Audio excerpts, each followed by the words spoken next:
Joe Biden has criticized Donald Trump's decision to resume his election campaign despite testing positive for the coronavirus earlier this month.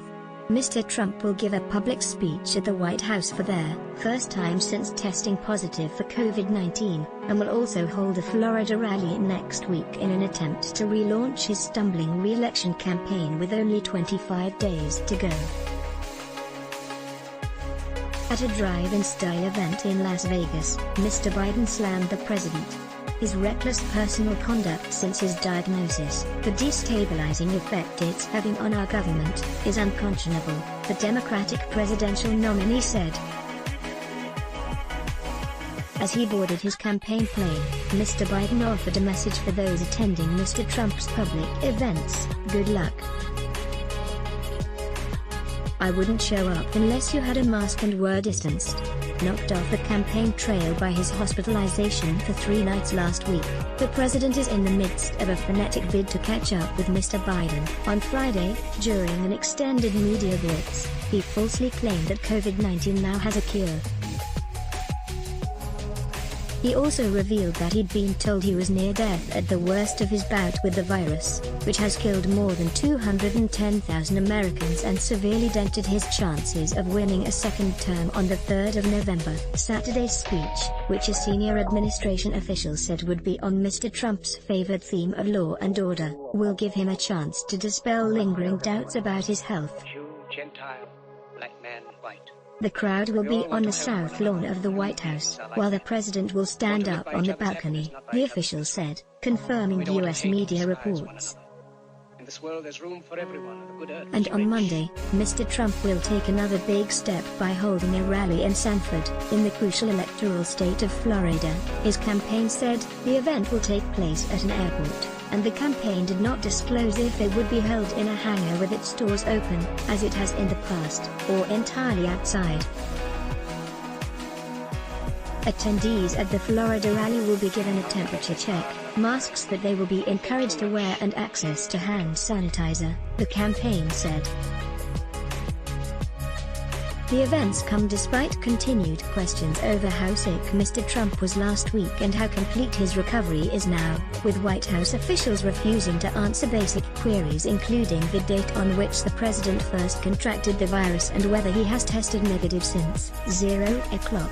Share on Twitter, share on Facebook. Better than a vaccine. On Friday, Mr. Trump gave a marathon interview to right-wing talk radio host Rush Limbaugh in which he said the experimental Regeneron antibody cocktail that he took as part of therapeutic treatment was a cure.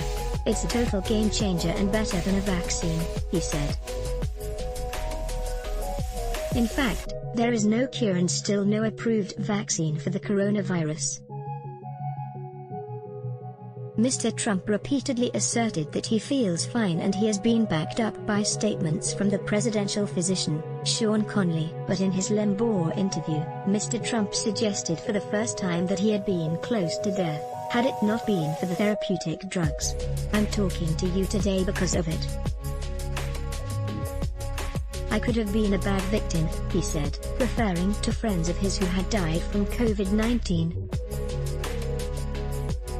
0 o'clock.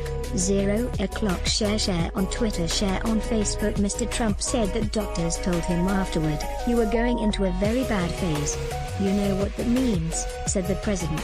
According to Dr. Conley, Mr. Trump is now fit for a safe return to public engagement from Saturday. Battle for attention. Mr. Trump has tried to fill the gap left by his enforced absence from the campaign trail by making back-to-back appearances on friendly media outlets. He twice spoke at length on Fox on Thursday and was due back on Fox's Tucker Carlson Tonight Show late Friday, appearing from the White House, where he was to undergo what the network described as a non-air medical evaluation, conducted remotely by Fox contributor Dr. Mark Siegel. Mr. Biden, however, is already picking up the pace of travel, with a stop in Nevada on Friday after going to Arizona on Thursday. Polls show Mr. Biden leads heavily in key demographics including women and the elderly, prompting analysts to talk increasingly of a possible landslide victory. Mr. Trump's biggest liability, overwhelming public dissatisfaction over his handling of the coronavirus crisis, has returned as the headline issue of the campaign thanks to the president's own infection. Adding to the pressure, congressional Democrats who control the House of Representatives unveiled plans for a commission to investigate the president's physical and mental fitness for the job, a move clearly meant to jab at Mr. Trump. The Speaker of the House, Nancy Pelosi, said it was time to examine Trump's disassociation from reality. Let's block ads. Why? Show your love for him. Click the link in description. Thanks for watching.